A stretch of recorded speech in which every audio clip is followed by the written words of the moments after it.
Hello everyone. So guys, newspaper series है 6 दिसंबर 2021 Monday. The Hindu का अखबार है और फ्रंट पेज ही देख लेते हैं guys। यही एक जो ये आर्टिकल है इसको देख लेते हैं। सबसे पहले हेडलाइन की बात करेंगे, उससे पहले आपको बता दूं कि क्या कुछ सीखने को मिलेगा हमें।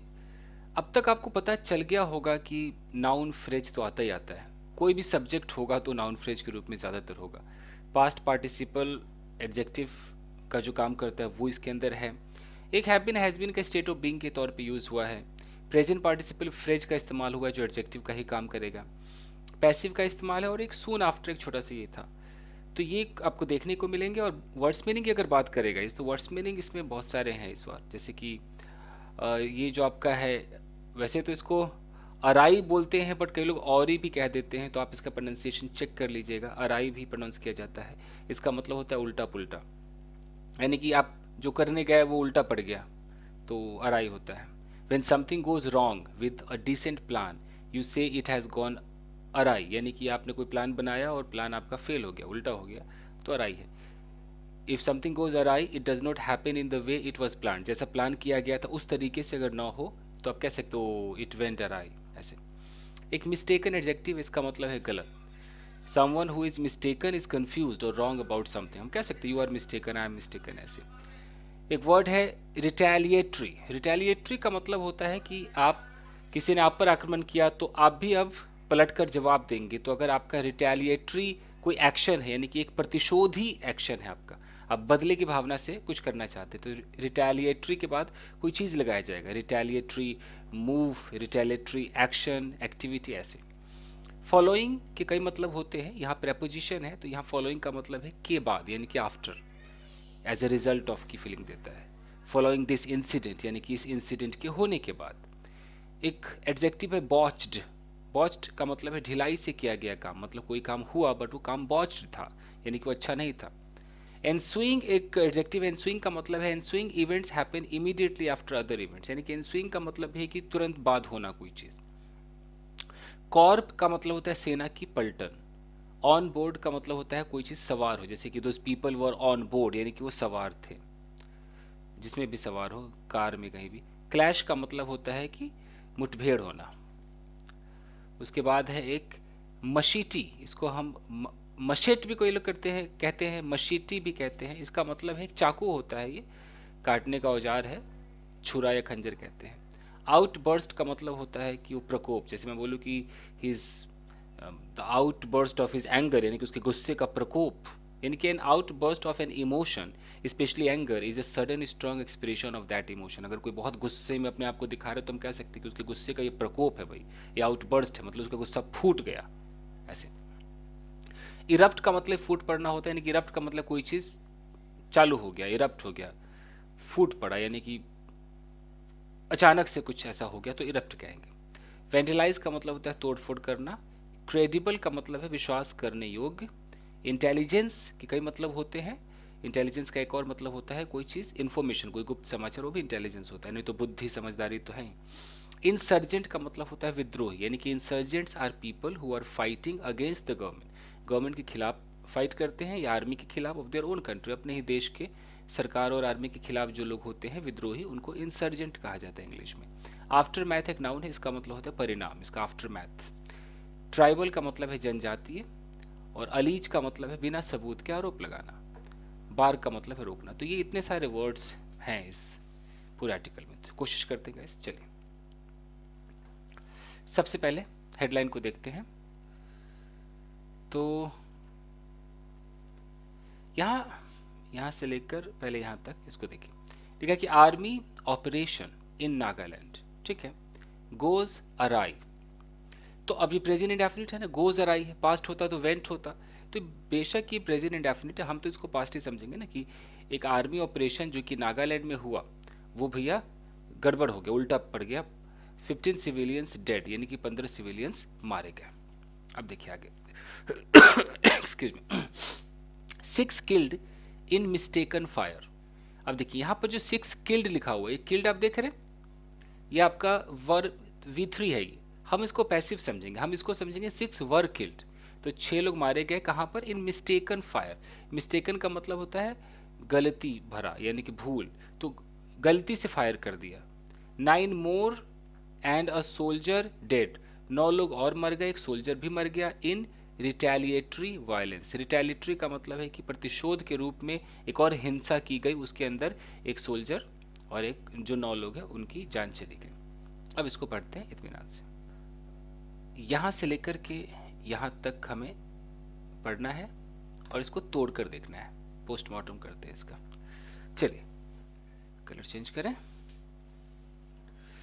क्या लिखा है कि एटलीस्ट 15 सिविलियंस, एंड है इसको अभी छोड़िए। अभी एटलीस्ट 15 सिविलियंस ये क्या है? अब बात तो सिविलियंस की हो रही, सिविलियन हमारा नाउन है, तो नाउन से पहले जो होता है वो प्री मोडिफायर। मैं बार बार आपको कहता हूं नाउन है, नाउन से पहले जो आया वो प्री मोडिफायर है। तो भाई नाउन के पहले प्री मोडिफायर, नाउन के बाद में पोस्ट मोडिफायर, और ये प्री और पोस्ट के बीच में बेचारा नाउन बैठा रहता है, इनको मिला दो तो नाउन फ्रेज बन जाते हैं और इस सब्जेक्ट का काम करते हैं। तो यहाँ पर आपका एक टुकड़ा तो नाउन फ्रेज यही हो गया, इसके अंदर पोस्ट मोडिफायर नहीं है। अगर मैं अभी एंड की बात नहीं कर रहा हूँ, सिर्फ इसकी बात कर रहा हूँ, एटलीस्ट 15 सिविलियंस, कम से कम 15 लोग। अब एंड के बाद एक और हम नाउन जोड़ेंगे कि 1 सोल्जर, देख रहे हैं एंड तो हो गया जोड़ने के लिए। अब लिखा है कि 1 सोल्जर वर किल्ड, यानी कि 15 सिविलियंस और एक सोल्जर वर किल्ड, वो मारे गए। तो अब अगर मैं इस पूरे वर के यहां से देखूं ना, तो एटलीस्ट से लेकर सोल्जर तक ये पूरा का पूरा एक सब्जेक्ट है। और एंड का मतलब है कि फिर जब दो सब्जेक्ट मिलते हैं तो हम एंड लगाते हैं। जैसे Ram and Sohan went to market, तो वेंट से पहले राम एंड सोहन है तो दो सब्जेक्ट, बट है तो सब्जेक्ट, बेशक वो दो है। उसी तरीके से ये दो है। तो अब समझ गया, फाइन। तो ये मारे गए 15 सिविलियंस और एक सोल्जर मारे गए। अब यहां पर लिखा हुआ है फॉलोइंग अ बॉच्ड ऑपरेशन। देखिए फॉलोइंग एक प्रपोजिशन है, फॉलोइंग का मतलब होता है के बाद, के होने पर। तो ये मारे गए किसके होने पर मारे गए, ठीक है, तो के होने पर यानी कि किसके बाद मारे गए, तो फॉलोइंग। यहां पर लिखा है अ बॉच्ड ऑपरेशन, ऑपरेशन एक नाउन है इसलिए यहां पर अ लगा हुआ है, और इस नाउन के बारे में कुछ बातें बताई जा रही हैं, एक एक्स्ट्रा इंफॉर्मेशन दिया जा रहा है। ये जो बॉच्ड आप देख रहे हैं ना, वर्ब की थर्ड फॉर्म में कई ऐसे शब्द होते हैं दोस्तों जो एडजेक्टिव का काम करते हैं, इसको पास्ट पार्टिसिपल कहते हैं। तो अ बॉच्ड ऑपरेशन यानी कि ऑपरेशन के बारे में बता रहा है, ऑपरेशन कैसा था, बॉच्ड था, मतलब कि बेकार था, कच्चा काम किया गया था, सही नहीं था, गड़बड़ था। तो इसको बोलते हैं हम एडजेक्टिव। मैं आपको दिखा दूं, ऐसे आपको कई सेंटेंसेस मिलेंगे। मान लीजिए कहीं पर लिखा होगा कि अ स्टोलन बाइक, तो आप समझ जाएंगे कि बाइक से पहले जो स्टोलन है, ये स्टोलन थर्ड फॉर्म जो है ये एक एडजेक्टिव का काम कर रहा है, यानी कि इसका मतलब हो गया कि चोरी वाली बाइक, चुराई हुई बाइक।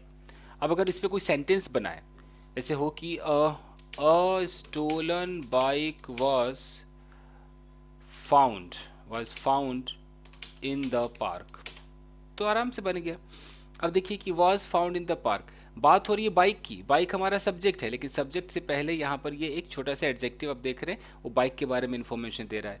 ये जो आर्टिकल है बाइक के बारे में बता रहा है, तो ये पूरा का पूरा एक नाउन फ्रेज हो गया। तो ना ये बाइक नाउन है ना, इससे पहले ये प्री मोडिफायर है, प्री मोडिफायर के अंदर आर्टिकल भी हो सकता है, एडजेक्टिव भी हो सकता है। समझ में आ रहा है? तो इस तरीके से थर्ड फॉर्म होते हैं। जैसे मैं बोलूँ कि अ ब्रोकन चेयर, तो कुर्सी के बारे में ये ब्रोकन कुछ बता रहा है, यानी कि ये ब्रोकन हमारा एडजेक्टिव है, ठीक है। अगर मैं कहता हूँ कि एन इंजर्ड बॉय, अब बॉय हमारा नाउन है, इसके बारे में कुछ इन्फॉर्मेशन दी जा रही है, तो इंजर्ड हमारा एडजेक्टिव का काम करेगा। उसी तरीके से वो था कि अ बॉच्ड ऑपरेशन, वो जो ऑपरेशन था वो बॉच्ड था, यानी कि अच्छा नहीं था, गड़बड़ था, कच्चा काम किया हुआ था, सही से नहीं किया गया। ओके चलिए, हो गया। तो एक बहुत ही खराब एक ऑपरेशन किसके द्वारा, बाय द आर्मी। कहां पर हुआ, तो प्रीपोजिशनल फ्रेज देखिए, इन मॉन डिस्ट्रिक्ट, डिस्ट्रिक्ट कहां का था, ऑफ नागालैंड। कब हुआ, ऑन सैटरडे इवनिंग। तो एक तो ये हुआ, एक ऑपरेशन हुआ। एंड अब क्या हुआ ऑपरेशन के साथ, और क्या हुआ, रिटेलिएटरी वायलेंस, और प्रतिशोध में जब ये ऑपरेशन हुआ, ऑपरेशन बॉच्ड हो गया, खराब हो गया, कुछ लोग मर गए, तो फिर बदला लिया गया, तो रिटेलिएटरी वायलेंस भी हुआ in the ensuing 24 hours. Ensuing का मतलब होता है बाद, और 24 यानी कि 24 घंटे के बाद फिर बदला लिया गया। तो जब ये बदला लिया गया और ये जो ऑपरेशन हुआ, इन दोनों के बाद फॉलोइंग क्या हुआ, 15 लोग मर गए और एक सोल्जर मर गए। ऐसे तोड़ते हैं गाइस सेंटेंसेस को। क्लियर है? चलिए आगे देखते हैं। अब है यहां से लेकर यहां तक, छोटा है, देख लेते हैं। यहाँ लिखा है कि अनकन्फर्म्ड रिपोर्ट्स। देखिए रिपोर्ट्स यहाँ पर एस लगा हुआ है, यानी कि प्लूरल है, यानी कि नाउन है। इस नाउन से पहले अनकन्फर्म्ड है, ये थर्ड फॉर्म में है, यानी कि एडजेक्टिव है। ये रिपोर्ट्स के बारे में कुछ बता रहा है। आज क्या हो गया? रिपोर्ट्स के बारे में कुछ बता रहा है। रिपोर्ट्स कैसे थे? अनकन्फर्म्ड थे, यानी कन्फर्मेशन नहीं थी। तो ये जो अनकन्फर्म्ड रिपोर्ट्स है, put the civilian death toll. Death toll का मतलब मरने वालों की संख्या, तो सिविलियन के मरने वालों की जो संख्या है एट 70। तो अनकन्फर्म रिपोर्ट्स है, अभी कंफर्म नहीं हुआ है, बट फिर भी ये जो अनकन्फर्म रिपोर्ट है इसने मरने वालों की संख्या को 17 बताया है। अब देखिए 2 विलेजर्स हैव बीन मिसिंग। अब यहाँ देखिए हैव बीन का कितना अच्छा इस्तेमाल किया गया है। Missing since the incident. Since का मतलब है टाइम, पॉइंट ऑफ टाइम, जब से वो इंसिडेंट हुआ तब से जो है वो 2 विलेजर्स गायब है। तो इस तरह के जो हैव बीन हैज़ बीन होते हैं ना, ये आपके स्टेट ऑफ बीइंग में काफ़ी अच्छा काम करते हैं। जैसे अगर मैं कहता हूँ, मोस्टली लोग कैसे जानते हैं कि सुबह से बारिश हो रही है, तो it has been raining since morning. वो कहते हैं हाँ बस यही, इतना ही हैव बीन हैज़ बीन है। ये तो आईएनजी वाला है, तो टेंस है। लेकिन अगर मैं बोलूँ कि सुबह से वो उदास है, तो मैं यहाँ पर ही बोलूँगा और यहाँ मैं हैज़ बीन लगा सकता हूँ। He has been sad since morning. क्या दिक्कत है? इसमें कोई एक्शन तो नहीं है। इसको बोलते हैं स्टेट ऑफ बीइंग, लंबे समय से जो चलता आ रहा है। Okay, excuse me. अगर मैं बोलूँ कि दे हैव बीन इल, वो लोग बीमार है, और मैं लगा दूँ फॉर 5 days, यानी कि 5 दिनों से वो बीमार है। तो ये सब भी आपको न्यूज़पेपर में देखने को मिल ही जाता है। ठीक है, तो 2 विलेजर्स हैव बीन मिसिंग, वो मिसिंग है कब से? Since the incident. अगर यहाँ पर ये सिंस नहीं रहता तो यहाँ पर हैव बीन भी नहीं रहता, सिर्फ आर रहता। 2 villagers are missing, state of being है। चलेगा, जब यहाँ से लेकर कोথায়, ये दिखे यहाँ तक देखते हैं। ठीक है, फाइन। अब यहाँ पर लिखा हुआ है कि द स्टेट गवर्नमेंट, एक सब्जेक्ट हो गया, एंड लगाया तो फिर दूसरा भी सब्जेक्ट होगा, एंड द आर्मी, 2 सब्जेक्ट है। स्टेट गवर्नमेंट, ये पूरा एक छोटा सा, इसको नाउन फ्रेज कह सकते हैं, यह पूरा एक नाउन ही है। स्टेट गवर्नमेंट एक पूरा नाउन है, फिर भी एक आर्टिकल तो लगा है, तो नाउन फ्रेज तो हो ही गया। The state government and the army, और जो आर्मी है, हैव ऑर्डर्ड, इन्होंने ऑर्डर दिया है, एन इन्वेस्टिगेशन। क्लियर है? एक इन्वेस्टिगेशन का ऑर्डर दिया है कि भैया जांच पड़ताल होनी चाहिए। द आर्मीज 3 कॉर्प्स, देखिए आर्मी के जो 3 कॉर्प्स यानी कि जो सैन्य टुकड़ी है, बेस्ड नियर दीमापुर टाउन, जो कि बेस्ड है, आधारित है। मतलब बेस्ड का मतलब है कि वो टुकड़ी वहां पर है, वहां पर बेस्ड है। ओके, और ये पता है ये बेस्ड क्या है? ये जो बेस्ड नियर दीमापुर टाउन है, ये पता है क्या है? इसको बोलते हैं पास्ट पार्टिसिपल फ्रेज, ये एडजेक्टिव का काम करते हैं। ओके, अब ये क्लॉज के रूप में भी हो सकता है। कैसे? मैं इसको करके बताऊं क्या? थोड़ा सा समझाता हूं आपको। Excuse me. एक्चुअली जो क्लॉज होते हैं, एडजेक्टिव क्लॉज है, इसको जब आप रिड्यूस कर देंगे तो ये क्या बन जाएंगे? ये बन जाएंगे फिर पार्टिसिपल फ्रेज। पार्टिसिपल फ्रेज बन जाते हैं। कैसे? अगर मैं बोलूँ कि the boy thrashed last night was strolling in the park this morning। अगर मैंने इतना बड़ा एक सेंटेंस बोला, तो मैंने क्या बोला कि द बॉय, लड़का है। अब आप यहां से देखिए, यहां पर अचानक एक थर्ड फॉर्म आ गया, thrashed last night। इसको मैं हाईलाइट करता हूं। ये जो आप देख रहे हैं ना, अगर मैं इसको छोड़ दूं तो सेंटेंस क्या है? द बॉय वॉज स्ट्रॉलिंग, जो लड़का है वो टहल रहा था। कहाँ? पार्क में टहल रहा था। कब टहल रहा था? दिस मॉर्निंग, आज सुबह। लेकिन ये जो thrashed लास्ट नाइट है, ये क्या है? ये इतना बड़ा क्या कर रहा है? ये जो जुमला है, ये एक पास्ट पार्टिसिपल फ्रेज है।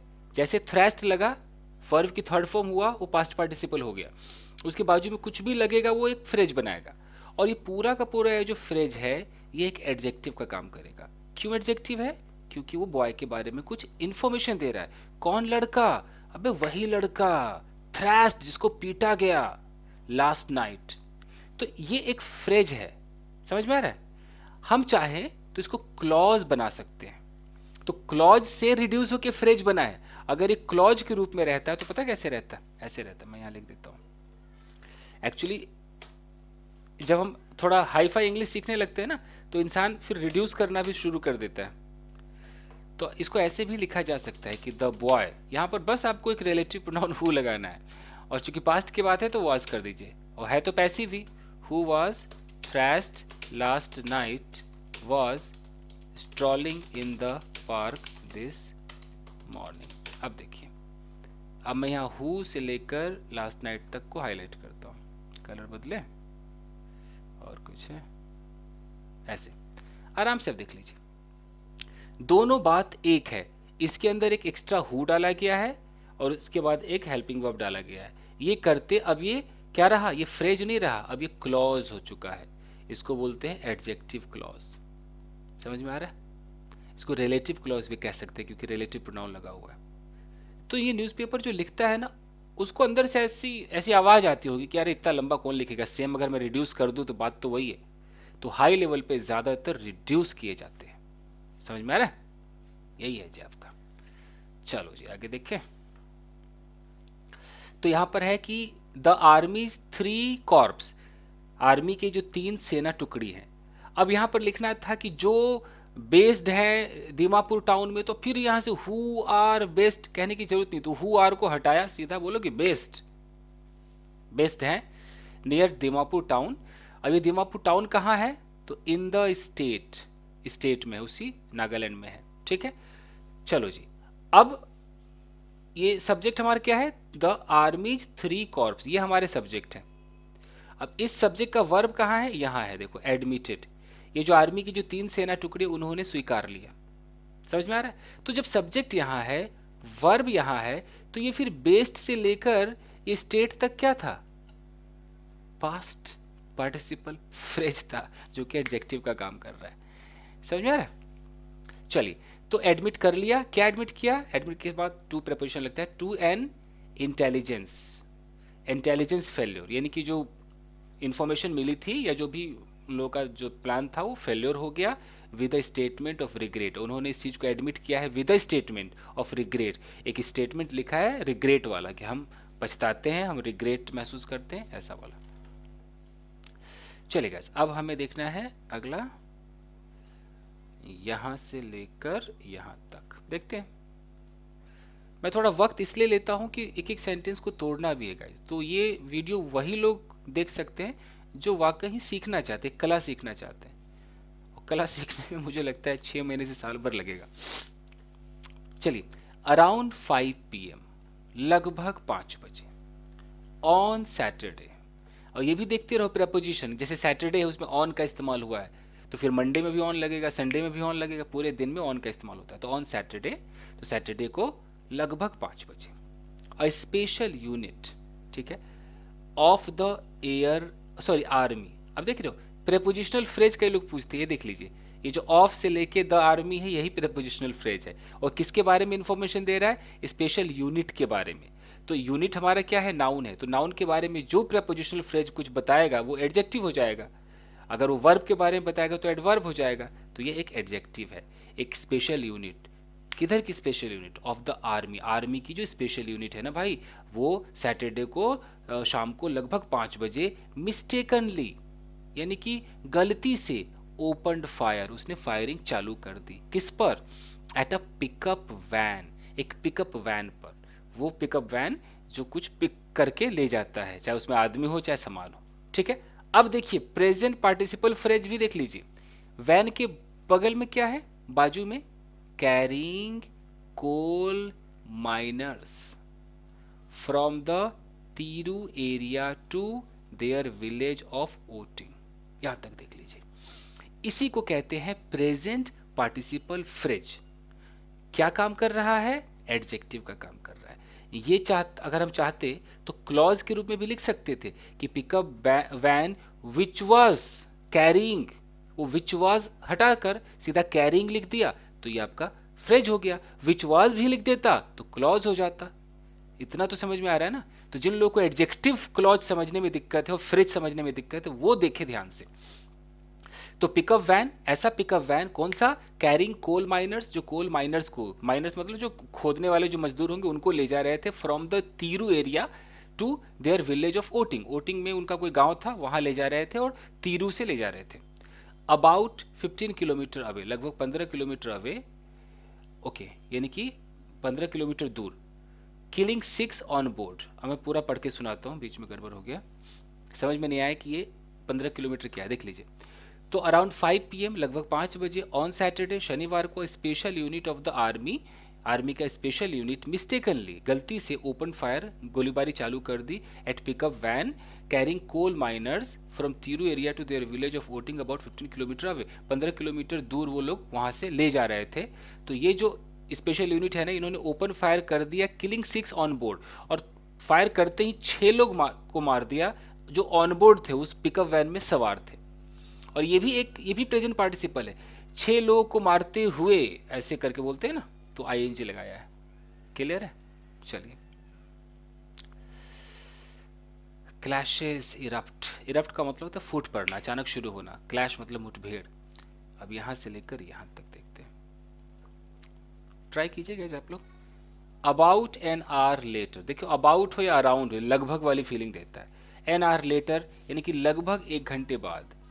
7 मोर सिविलियंस, तो ये 7 मोर सिविलियंस एक छोटा नाउन फ्रेज, बीच में एंड हो गया, फिर अ सोल्जर, ये भी एक छोटा नाउन फ्रेज। तो 7 सिविलियन और एक आर्मी वाला वर किल्ड। 1 घंटे बाद ही वो लोग भी मारे गए। When people alarmed by the gun shot, जब लोग, अब यहाँ पीपल के बाद कॉमा है और कॉमा के बाद लिखा है अलार्म्ड बाई।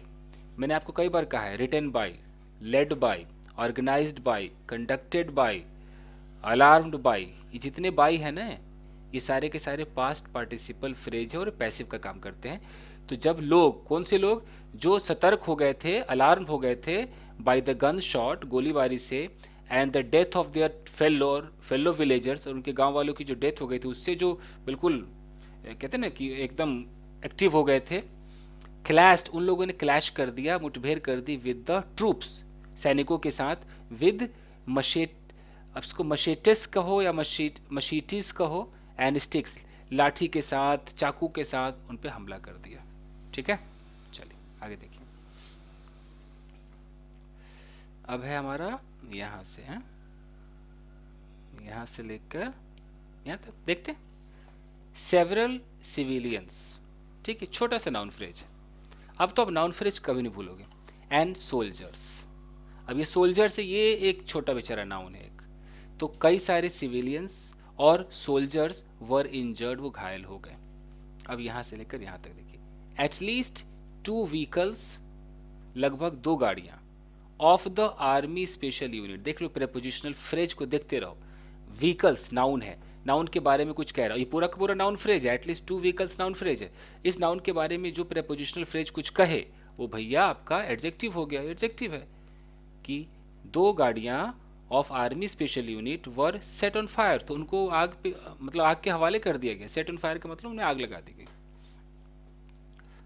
यहां से यहां तक चलिए देखें, कलर चेंज। ऑन संडे, देखो संडे में ऑन आया है।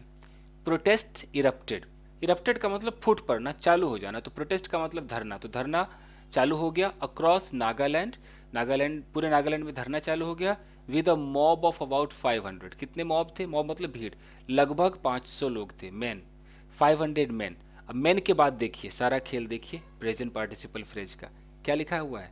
Attacking and vandalizing a camp of the paramilitary Assam Rifles in the district headquarters of Mon। खुद फैसला कीजिए कौन सा प्रेजेंट पार्टिसिपल है, किधर है आपका प्रेपोजिशनल फ्रेज। अब तो आदत सी हो गई होगी। देखिए इस मैन के बारे में, 500 लोग थे कम से कम, लोग के बारे में बता रहे कि वो लोग अटैकिंग, जो अटैक कर रहे थे। अगर मैं इसको क्लॉज बना दूं तो हु वर अटैकिंग, वो हु वर को हटाया, नॉर्मल फ्रेज बन गया, रिड्यूस हो गया। तो जो अटैक कर रहे थे, एंड वेंडलाइज, वेंडलाइज का मतलब तोड़फोड़ करना, जो तोड़फोड़ कर रहे थे कैंप, पूरे कैंप पे अटैक कर रहे थे। अब कैंप के बारे में कुछ बताया जाएगा, एडजेक्टिव चाहिए ना, वो एडजेक्टिव प्रेपोजिशनल फ्रेज के रूप में है। तो कैंप के बारे में बता रहा है कि of the para military, camp किधर का, पैरा मिलिट्री आसाम राइफल्स का।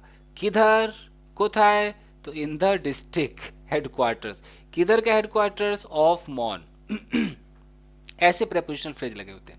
एटलीस्ट 2 पर्सन, लगभग 2 लोग वर किल्ड, मारे गए ड्यूरिंग द अटैक, अटैक के दौरान, और पुलिस ऑफिशियल सेड, ऐसा पुलिस वाले ने कहा। क्लियर है, चलिए फटाफट करते हैं यहाँ से लेकर यहाँ तक। द आर्मीज 3 कॉर्प्स, आर्मी की जो 3 पलटन है, 3 corps statement said, आर्मीज 3 corps statement said. तो इन्होंने जो स्टेटमेंट दिया होगा, स्टेटमेंट ने कहा, आज बोला ही नहीं जा रहा, सॉरी, उस स्टेटमेंट ने कहा कि a specific operation was plan, past indefinite का पैसिव है, कि खास ऑपरेशन को प्लान किया गया था, टू बी कंडक्टेड, जो कि कंडक्ट होना था, in the area of Tiru, Tiru area में होना था। तिरू के बारे में लिखा है कि बेस्ड ऑन क्रेडिबल, अच्छा, in the area of Tiru based on credible intelligence. यहाँ तिरू के बारे में नहीं बता रहा, ये बता रहा है कि जो ऑपरेशन होने वाला था, जो स्पेसिफिक ऑपरेशन जो होने वाला था, कंडक्ट होने वाला था, वो आधारित था, बेस्ड था किस पर, क्रेडिबल यानी कि विश्वसनीय, इंटेलिजेंस यानी कि जो सूचना थी बहुत ही विश्वास वाली सूचना थी। ऑफ किस चीज़ की सूचना थी, of the likely movement, likely मतलब होने वाला मूवमेंट ऑफ इंसर्जेंट, यानी कि जो भी विद्रोही थे उनकी मूवमेंट वहाँ से होने वाली थी। तो वो कुछ इन्फॉर्मेशन मिली थी, इसलिए ही ये कुछ होना था, प्लान था कि ऐसा होगा। Okay, the incident and it's aftermath, तो जो घटना घटी, एंड इट्स आफ्टरमैथ, आफ्टरमैथ का मतलब परिणाम, और उसका जो रिजल्ट हुआ, आर डीपली रिग्रेटेड, ये वाकई ही बहुत ही रिग्रेट वाली बात है। डीपली रिग्रेटेड का मतलब बहुत ही एक अफसोस वाली बात है, एक पछताया जा रहा है। The cause of the unfortunate, ये जो अनफॉर्चुनेट लॉस हुआ है उसका जो कारण है, ये जो जीवन का, यहाँ प्रीपोजिशनल फ्रेज देखिए, द कॉज, कारण, किसका कारण, ऑफ द अनफॉर्चुनेट लॉस, ये जो एक दुर्भाग्य वाली जो लॉस है, किसका लॉस, ऑफ लाइफ्स। तो जीवन का जो बहुत सारी जानें गई हैं, उनका ये जो अनफॉर्चुनेट लॉस हुआ है, उसका जो कारण है, is being investigated, present continuous का पैसिव, उसको इन्वेस्टिगेट किया जा रहा है एट द हाईएस्ट लेवल, अच्छे लेवल पे, and appropriate action will be taken, future indefinite का पैसिव, एक उचित एक्शन लिया जाएगा as per the codes of law, जो लॉ का जो एक तरीका है, एक टाइम है, उसके अकॉर्डिंग होगा। द स्टेटमेंट सेट, ऐसा स्टेटमेंट में लिखा हुआ था। यहां से यहां तक और भी है क्या, चलिए फटाफट करते हैं। इट सेट, इसने कहा, the security forces suffered severe injury, statement में लिखा हुआ था कि सिक्योरिटी फोर्सेज जो थे, सफर्ड सीवियर इंजरीज, सीवियर का मतलब होता है बहुत गंभीर, तो गंभीर उनको चोटें लगी हैं, घायल हुए हैं, इन द इंसिडेंट, घटना में, and confirm the jawans death, और इस स्टेटमेंट में ये भी कहा गया है कि एक जवान के डेथ को कन्फर्म किया गया है। ठीक है। डिस्ट्रिक्ट ऑफिशियल से, डिस्ट्रिक्ट ऑफिशियल ने कहा कि 4 सिविलियंस 4 जो गांव वाले थे, इंजर्ड, घायल हो गए, ड्यूरिंग सैटरडेज वायलेंस, शनिवार को जो हिंसा हुई उसमें घायल हो गए। तो वर एड, अच्छा इसको अब वो पास्ट पार्टिसिपल अभी बताया था ना फ्रेज, उस हिसाब से देखिए जरा। डिस्ट्रिक्ट ऑफिशियल सेड, उन्होंने कहा 4 सिविलियंस, 4 सिविलियंस हमारा सब्जेक्ट है, तो इसका वर्ब किधर है, इधर है। 4 civilians were admitted to a hospital in Mon, Mon district के एक हॉस्पिटल में 4 लोगों को एडमिट किया गया। तो ये सिविलियंस सब्जेक्ट, ये वर्ब क्या है, हेल्पिंग वर्ब है, और ये एडमिटेड थर्ड फॉर्म यानी कि पैसिव है।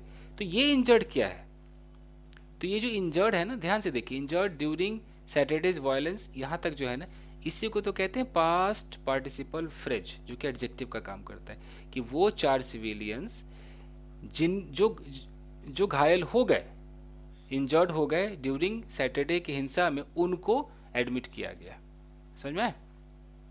वाइल, जबकि 2 were taken to the Assam medical college, जबकि 2 लोगों को आसाम मेडिकल कॉलेज में ले जाया गया। Okay fine guys, and hospital in Dibrugarh, और हॉस्पिटल है जो दिब्रूगढ़ में, वहां ले जाया गया। आगे देखें। लोकल ट्राइबल ऑर्गेनाइजेशंस अलीज्ड, अब देखिए पूरा का पूरा ये सब्जेक्ट है, इतना बड़ा सब्जेक्ट। आप लोगों को ना ही शीट राम सोहन सीता गीता वाली सब्जेक्ट की आदत है। बड़े बड़े सब्जेक्ट होते हैं जो नाउन फ्रेज कहलाते हैं। लोकल ट्राइबल ऑर्गेनाइजेशंस ये सब्जेक्ट है। इन्होंने अलीज, इन्होंने आरोप लगाया, क्या लगाया, दैट 11 विलेजर्स वर इंजर्ड, 11 गांव वाले घायल हो गए, एंड फियर्ड द टू, और दो लोगों पे उनको डर है, हु वेंट मिसिंग, जो कि घायल हो गए थे। यहाँ यहाँ ये हु देख रहे हैं, घायल कह रहा हूँ, मिसिंग हो गए थे। हु का मतलब है यहाँ पर जो, और हु से जो यहाँ तक मिसिंग तक आप देख रहे हैं ना, यही तो है आपका एडजेक्टिव क्लॉज।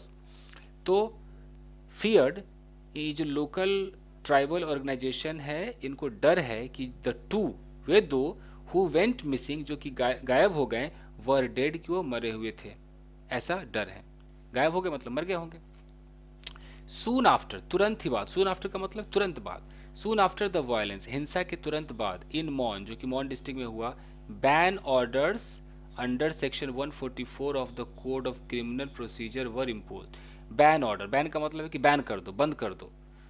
किसके तहत था, under section 144 of the code of criminal procedure, criminal procedure का 144 के अंतर्गत ये जो बैन ऑर्डर है, वर इम्पोज, इम्पोज मतलब थोपना, थोप दिया गया इन द डिस्ट्रिक्ट, डिस्ट्रिक्ट पर लागू कर दिया गया। क्या करने के लिए, तो टू प्रिवेंट, ये इन्फिनिटिव है, टू प्रिवेंट गैदरिंग, गैदरिंग से बचने के लिए, and restricting the movement of the vehicles, restricting जो व्हीकल्स का जो मूवमेंट है उसको रिस्ट्रिक्ट करने के लिए। बैरिंग दोज व्हीकल्स, बार का मतलब तो रोकना, bearing those carrying essential items from Sunday, उन बैरिंग का मतलब है रोकना, दोज मतलब उन लोगों को, तो उन गाड़ियों को रोका जा रहा है, कैरिंग इसेंशियल आइटम, जो कि बहुत ही महत्वपूर्ण आइटम्स को कैरी कर रहे थे फ्रॉम संडे, संडे से। द सैटरडे को हादसा हुआ है ना, संडे से वो कैरी कर रहे थे।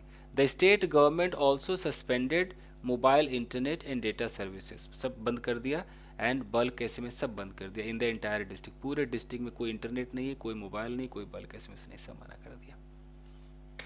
तो बहुत सारा आपको ना प्रेजेंट पार्टिसिपल मिला होगा, देखिए कैरिंग और क्या क्या ये सब आपको दिख रहा है। तो यही था गाइस न्यूज़। मेरा मोटिव खाली न्यूज़ समझाना नहीं हो, तो आप न्यूज़ कहीं से पढ़ लेंगे। मेरा मोटिव है सेंटेंसेस को तोड़कर बताना है कि इसमें ऐसा कौन सा आइटम है जो आपको आता नहीं है। अगर वो आ जाएगा तो फिर आपको न्यूज़पेपर आ जाएगा। हाँ, एक आइटम है जिस पे आपको बहुत काम करना है, उसको बोलते हैं वर्ड्स मीनिंग। इसकी कोई गारंटी नहीं है, ना जाने कितने हजार वर्ड्स मीनिंग आपको चाहिए, तब कभी भी कुछ भी आ सकता है, इसकी कोई गारंटी नहीं। हाँ, सेंटेंस की गारंटी है, वो तो आपको आदत हो जाएगी। कुछ लिमिटेड ही तो आते हैं मैं तो रोज ही पढ़ता हूँ, लिमिटेड आते हैं चलिए गाइस, बस आज के लिए इतना ही। दोस्तों मिलते हैं अगले वीडियो में, चलते हैं, take care, keep practising and have fun. Thank you guys.